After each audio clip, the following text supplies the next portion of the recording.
Olá, meus amigos, olá, meus irmãos. Eu quero rapidamente deixar uma mensagem aqui no canal Nova Aliança. Eu me deparei com um post no Facebook, onde um rapaz colocou uma pergunta, né? Na Bíblia, dízimo em algum lugar é dinheiro, né? Em algum texto bíblico você pode afirmar que ali está se falando que dízimo é dinheiro? E aí eu dei uma lida nos comentários, percebo algumas pessoas ali já compreendendo que dízimo não é dinheiro, mas me deparei com aqueles que tentaram defender que dízimo é dinheiro. E aí eu fui analisar os contextos, né? Das passagens que eles colocaram. Me deparei com um rapaz cujo nome não quero citar, e ele usou a passagem de número 18, verso 26, querendo dizer que ali dízimo era dinheiro. Olha só como que é interessante a gente analisar tudo o que nos dizem para não sermos presas fáceis de pessoas que querem enganar, né, os mais fracos de conhecimento. Tem que se analisar. Eu abri Números 18, onde ele usou como sendo dinheiro ali, para ler o que estava escrito. E ali está escrito assim, ó, Números 18, verso 26. Também falarás aos levitas, para que quando receberdes os dízimos dos filhos de Israel, que eu lhes darei por herança, deles, ou seja, desses dízimos que foram recebidos, vocês oferecerão uma oferta alçada ao Senhor, os dízimos dos dízimos. Gente, é muito interessante entender por que dízimo sempre foi alimento e nunca dinheiro, para você compreender as sombras e não se perder. Porque quando você tem as sombras no seu entendimento, você não se perde, né? Quando você transforma dízimo, que era alimento, em dinheiro, você fica perdido e a verdade não permanece. O dízimo sempre foi alimento porque é uma sombra da palavra do Pai que é repartida, né, com os pobres, órfãos e viúvas, porque o dízimo ele era para isso. O pobre é aquele hoje, analisando e renovando o entendimento, a pessoa que não tem riquezas espirituais, ela é pobre, ela é carnal. A viúva é aquela pessoa que não tem o Criador do Universo como seu marido, né? Que é o seu guia, porque o marido, a escritura sempre se refere ao guia da esposa, que cuida do corpo, né? Em Efésios, Paulo fala sobre isso, que o marido é a cabeça, né, da esposa, então é o guia. E ele fala também lá, né, na Velha Aliança, que os dízimos eram para os órfãos. Órfão é aquele que não tem pai. Lembra que o Messias falou em João 14, eu não vos deixarei órfão? Então todo aquele que recebe o Espírito Santo, essa pessoa deixa de ser órfão. Então o dízimo é isso. Quando você vê uma pessoa que é órfão, que não tem o Criador do Universo como seu pai, por mais que ela diga que crê em Deus e tudo mais, mas você percebe que nas atitudes dela, ela não tem pai. Porque ela não obedece, então ela não tem pai. Porque o verdadeiro Criador, quando ele fala, o filho obedece. O filho que é obediente obedece. Então, a gente tem que ter em mente que o órfão que ele está se referindo lá na Velha Aliança, na Nova Aliança, são as pessoas que não têm o Criador do Universo como seu pai. Então, entendendo isso, fica fácil da gente entender todos os contextos que a gente lê sobre dízimo. Então, aqui em Números 18, cujo rapaz utilizou como sendo oferta, se você analisar, aqui o pai está simplesmente dizendo, olha, os levitas eles vão receber os alimentos que o povo traz como dízimo, que é uma ordem que o pai deu para que se ficasse como sombra. É muito interessante entender isso. Aí ele fala, quando eles receberem esses dízimos, eles vão pegar a 10ª parte desses dízimos e vão oferecer para o Criador, ou seja, o dízimo dos dízimos. Então a oferta alçada ali não é dinheiro de jeito nenhum. Era eles pegarem, né, o dízimo daquilo que eles receberam, que foi alimento, e apresentar ao Criador. Ou seja, simples demais de se entender, só que uma pessoa que não vai pesquisar, ela cai na lábia da pessoa só porque isso é oferta alçada aqui. Lamentável que uma pessoa tenha a capacidade e a coragem de enganar o próximo dessa forma. Eu não sei se essa pessoa que colocou essa resposta ela é um líder religioso. Se for, está explicado. É um mercador da fé, ele tem que deturpar mesmo a escritura para lucrar. Agora, se essa pessoa é simplesmente um fiel desses cães gulosos, ela está realmente dentro do engano mesmo, né? Ela está assim, dentro da lavagem mesmo, inserida ao ponto de defender o cão guloso de que ele está certo, né, se utilizando de versos tão isolados quanto eles se utilizam. E ele citou agora Deuteronômio 14 para defender que dízimo é dinheiro. Vamos lá acompanhar. Ele citou Deuteronômio 14, versos 24, 25 e 26. Pelo menos ele colocou os 3 versos, porque nesses 3 versos a casa dele já cai na hora quando se lê o verso 26. Mas vamos ler, o verso 24 de Deuteronômio 14, fala assim, ó: quando o caminho te for cumprido, que o não possas levar o quê? Os seus mantimentos, os seus alimentos, por estar longe de ti o lugar que escolheu o Senhor, né? Aí ele fala no verso 25, então vende o quê? Vende os seus alimentos, ata em dinheiro em sua mão, vai ao lugar que escolheu o Senhor, né? E lá, aí ele entra no verso 26, o dinheiro que você arrecadou vendendo seus alimentos, você darás então por tudo que deseja a tua alma, por vacas, por ovelhas, por vinho, por bebidas fortes, por tudo que te pedir a tua alma. Aí come ali perante o Senhor teu Deus e alegra-te ti e tua alma. Ou seja, o dinheiro era só um meio de facilitar para que a pessoa não precisasse carregar. Vamos supor que a pessoa era produtora de melancia. Imagina ele levar 100 melancia até o local onde ele precisava levar. O pai falou, não, vamos facilitar, vende, lá no local você compra de novo e oferece, né?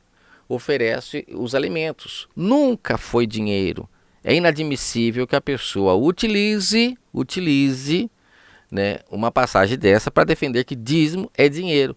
Tudo com o objetivo para esconder as sombras de que o dízimo na velha aliança é sombra da nova aliança, o Espírito Santo sendo dado aos pobres, aos órfãos e às viúvas. E aqueles que receberam o Espírito Santo do Pai, eles acabam repartindo com aqueles que não têm, para que todos se enriqueçam, para que todos tenham marido, para que todos tenham pai. E aí sim viveremos novamente o paraíso que o Altíssimo preparou para a humanidade. Viver em paraíso é viver tendo o Criador como marido, como pai, né? E também que sejamos ricos, né, da sua presença. Algumas pessoas me pedem para que eu analise algumas mensagens, e nesse caso aqui eu acabei analisando uma resposta que uma pessoa deu a uma pergunta: será que dízimo, né, na Bíblia é encontrado como sendo dinheiro? E aí eu estou colocando aqui para você que não foi lá ler o contexto, né, para saber se é ou não iria, você então pegou aqui tudo esmiuçadinho, facinho para você entender que a deturpação que as pessoas tentam fazer com esse livro para lucrarem, ela é gigante. Temos que estar atento. Dízimo sempre foi alimento para que ficasse uma sombra registrada para nós, de que o Pai tem prazer de que nós repartamos a sua verdade para com os pobres, os órfãos e as viúvas. Nunca foi dinheiro. Em Lucas 16, não sei se eu já comentei, o Messias fala para os líderes religiosos da época que eles iriam ser desapossados da mordomia, que eles eram os mordomos que o pai havia chamado para cuidar da vinha. Em Marcos 12 ele fala sobre isso.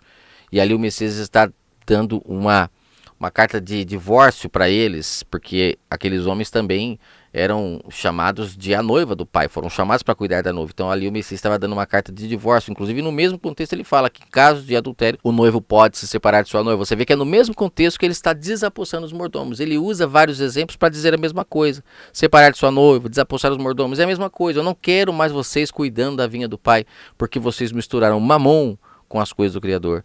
E lá no contexto diz que eles eram avarentos, ambiciosos e riram do Messias quando ele disse isso. Então você percebe que de fato era isso mesmo que se estava dizendo no contexto, né? Então hoje é diferente, o pai aceita que as pessoas utilizem dinheiro envolvido com as suas coisas. Eu sempre digo, sempre que existe dinheiro envolvido em qualquer coisa, é um comércio.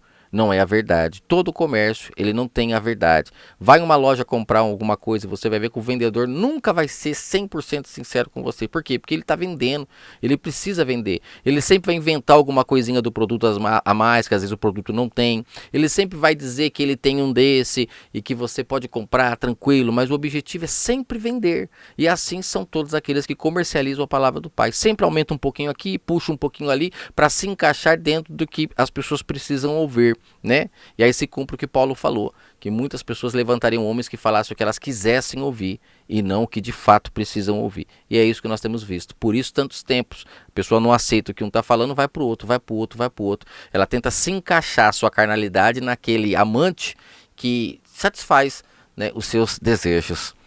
Deixa eu citar rapidamente antes de terminar 1 Timóteo 5. Porque muitas pessoas, quando se fala desses assuntos, elas logo puxam o que Paulo fala, né? Porque é assim, as pessoas que querem defender o engano, eles pegam passagens isoladas, tudo quanto é lado para defender o engano. Você está falando que dízimo é alimento, que é uma sombra, não sei o que. Não, ela quer tentar defender que dízimo é dinheiro, principalmente os que vivem, né, do evangelho.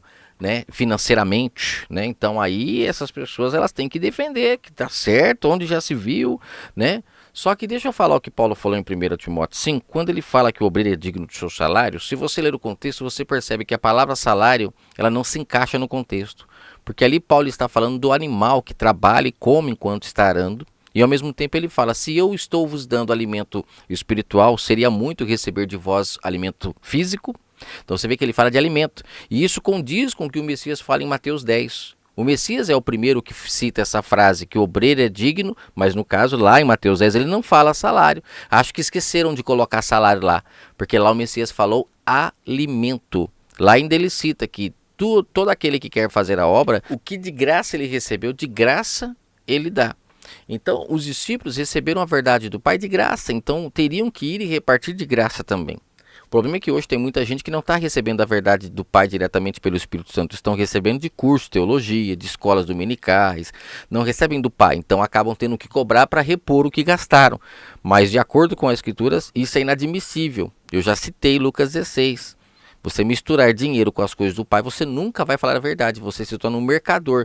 Você vai fazer negócio com a palavra do Pai. E o Pai não quer que isso aconteça. Então lá Paulo está falando sobre alimento, não está falando sobre dinheiro. Inclusive no contexto ele critica aqueles que estavam sendo ajudados em dinheiro e as pessoas estavam ali negando para dar para ele um alimento. Ou seja, a impressão que dá é que as pessoas preferem o engano do que a verdade. E isso a gente sabe muito bem que é um fato já, né? Mas estamos aqui tentando, devagarzinho, né, enriquecer os pobres, trazer às viúvas o seu marido verdadeiro, que é o pai em espírito e em verdade, e também mostrar àqueles que estão sem pai que eles não precisam de ter padrastos, líderes religiosos, padres, papas, pastores, bispos. Eles precisam ter apenas o Espírito Santo como seu pai, como disse o Messias em Mateus 23. Não queiram mais ter mestres, tutores, rabis, porque só um é o vosso pai, o Espírito Santo. Quem entende isso se liberta da mão dos homens. Um forte abraço a todos.